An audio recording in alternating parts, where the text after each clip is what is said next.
রব্বুল আলামিন কুরআনে কারীমের মধ্যে ইরশাদ করেন, লাইন শাকারতুম লাযীদান্নাকুম ওয়া লাইন কাফারতুম ইন্না আযাবি লাশাদীদ। আল্লাহ বলেন, লাইন শাকারতুম, ও আমার বান্দা বান্দীরা, আমি আল্লাহ তাআলার নিয়ামতের শুকরিয়া যদি তোমরা আদায় করো, আমি আল্লাহ তাআলা তোমাদেরকে নিয়ামত বাড়ায় দিব। সুবহানাল্লাহ।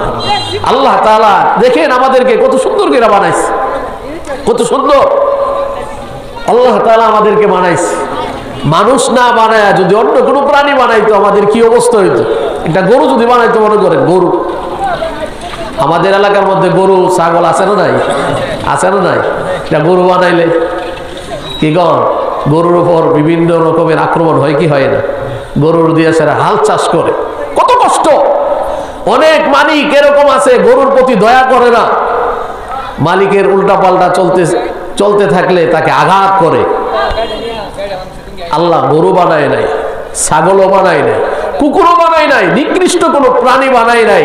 আল্লাহ আমাকে আপনাকে আশরাফুল মাখলুকাত বানাইছে। আলহামদুলিল্লাহ, সৃষ্টির সেরা, সৃষ্টির সেরা। আল্লাহ বলেন, বান্দা সৃষ্টির সেরা তোমাকে আমি বানাইছি। পৃথিবীর মধ্যে যত কিছু আছে সব কিছু তোমার খেদমতের জন্য আমি আল্লাহ বানাইছি।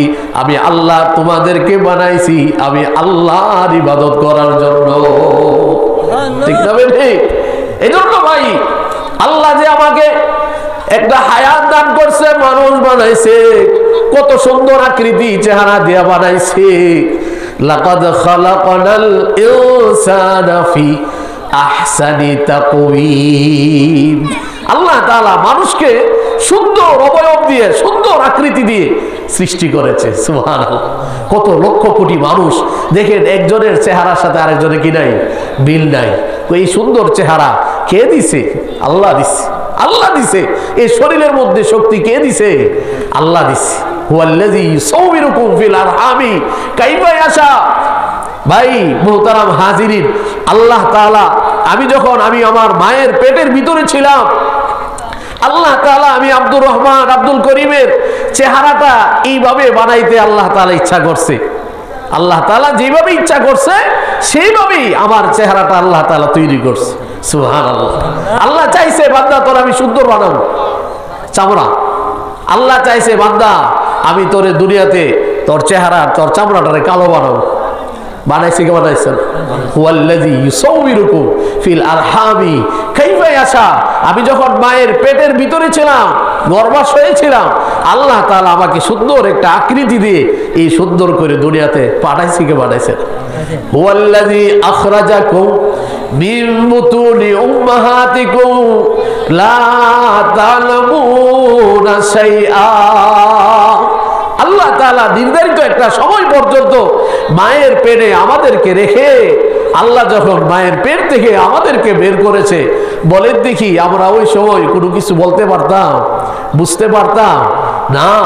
একটা ছোট বাচ্চা সবে প্রসব হয়েছে, একেবারে দুর্বল, অসহায়, হাত পা ইত্যাদি কত নরম থাকে, কি বলেন? ঠিক না ভাই?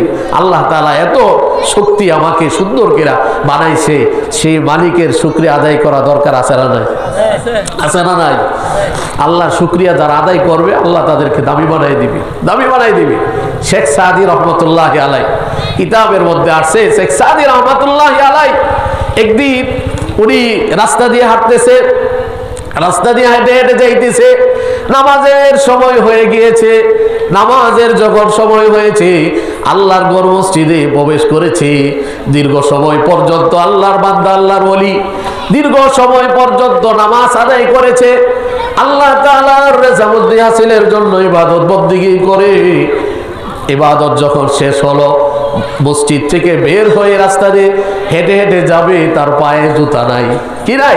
জুতা নাই, পায়ে জুতা নাই।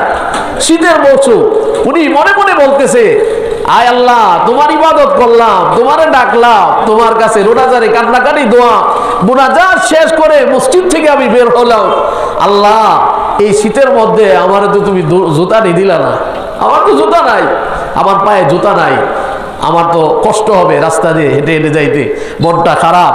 এই মন খারাপ মন নিয়ে উনি হাঁটতেছে হাঁটতেছে, সামনে গিয়ে দেখে একটা লোক লাঠি বোর কইরা কইরা হাঁটে, তার একটা পাও নাই, একটা কি নাই। শেখ সাদী রহমতুল্লাহ আলাই এই অবস্থাটা দেখে সাথে সাথে আল্লাহ শুকরিয়া আদায় করছি, মালিক এক জোড়া জুতা না থাকার কারণে আমি মনক্ষুণ্ণ হয়েছিলাম, আমার মনের মধ্যে কষ্ট ছিল, আমার এক জোড়া জুতা নাই, ঠান্ডার মধ্যে কিভাবে হাঁটবো। আল্লাহ তোমার এক বান্দার পা নাই, আমার তো দুইটা পাও আছে। আল্লাহ দুইটা পাও, আল্লাহ নিয়ামত কিনা বলে, নিয়ামত কিনা। এই দুইটা পাও না থাকলে আপনি চলতে পারতেন, আমি চলতে পারতাম রাস্তার মধ্যে, যেখানে সেখানে চুপ করে বসে থাকতো, মন অনেক কিছুই চাইতো, কিন্তু পাও না থাকার কারণে দোকানে হাইটা যাইতে পারতাম না। মন চাইতো মসজিদে যাই, মসজিদে যাওয়ার মতো হাইটা হাইটা যে যাইবেন, যাইতে তো পারবেন না।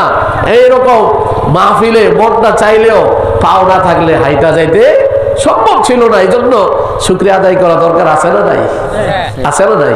এই জন্য শুকরিয়াকে নিজের জীবনের পাথেয় বানাইতে হবে, বেশি বেশি আল্লাহ তাআলার শুকরিয়া আদায় করতে হবে।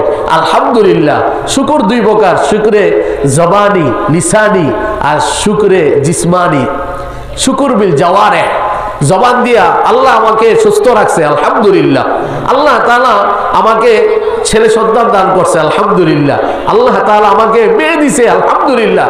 যখন যেই নিয়ামত পাবো সাথে সাথে তার শুকরিয়া আদায় আমি বলবো কি আলহামদুলিল্লাহ, আল্লাহ খুশি হয়ে যাবে।